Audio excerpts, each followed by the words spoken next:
If you've invested in solar panels, there's something you may not have considered. The 4 to 8 inch gap underneath them is the perfect nesting spot for pests and wildlife. Birds, squirrels, and even insects can slip in and cause serious and expensive damage. That's why L-Mesh Pest Armor from HY-GUARD Exclusion is an ideal solution. Here's how the pros do it. Watch as an Exclusion Masters trainer walks through a real L-Mesh installation around a solar panel.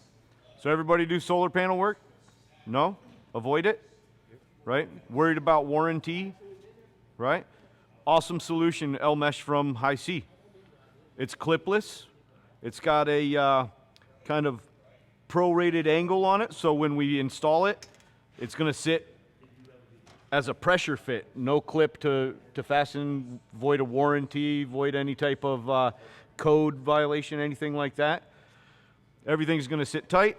It does come flat, or you can just throw a little kicker pressure bend on the top. If you say you put a fastener here, there's a little bit of a wave in the middle of the roof, and you put another fastener here and it makes it bubble out. You put the pressure bend on it. I think it comes with one too if you ask for it, right? That will alleviate what happens when you have an uneven surface, okay? So got to get around the buckles here. That's pretty standard. All I do is I have my piece in position where I'm going to need to be. I eyeball it. I do a relief cut,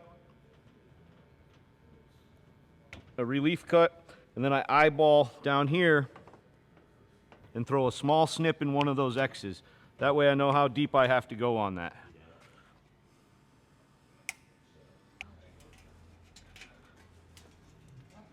The pest armor's tough. It is. But once she's clipped off of there, John can't get through. once she's clipped on there, she should slide right up and underneath that. Okay? At this point, when we install, we're going to make sure we're plumb. And I'm not talking plumb straight up and down. I'm talking plumb and in line with the edge of the panel. Okay? Once we got that, we got screws. I always do my first fastener inside of the corner. Don't be out on the edge because we need to overlap for the next stage, right? Okay? Don't, make sure you don't over tighten it. Now when we get down here to the corner, you don't really have to make any type of snip or anything. I like to come right here, just down from the edge. Throw that first one on, and now when we come around the corner with this L-Mesh, we're going to make sure we stay flush, and we're just going to bend the corner. Oh. Okay?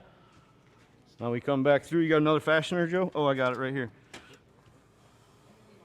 You'll see that pest armor will flex kind of like accordions out, and that way you don't have to skip it. You're certainly welcome to, but you don't need it. This is another spot. All right, make sure we're square. One more.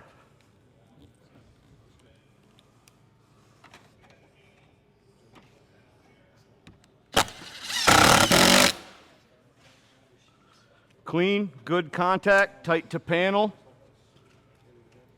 Definitely minimal reduction in airflow on this, right?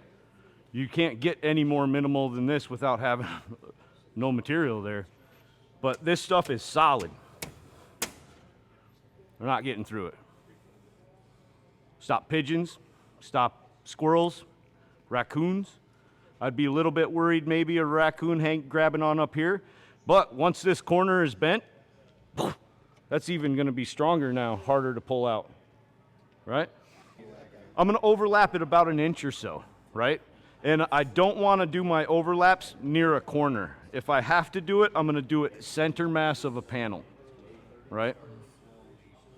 So about an inch overlap on it, maybe, if that's what you need. Anything to get something fastened, and just make sure that you don't get any bubbling or coping happening at that inside of that panel. Sometimes what I like to do is instead of laying it over top, I tuck it behind And then that makes this next panel follow the profile of the first panel that I installed. Now, would you cut a little corner on the bottom of that so that it fits behind there? So that it can notch in behind it? Yep, that's exactly what I would do. If you had to, the spacing's still large enough for you to insert a clip if you needed to. Say you had a weird bubble happening and you had to get that one in there. Otherwise, clipless. Awesome stuff. Pest Armor. Smart protection for smart energy.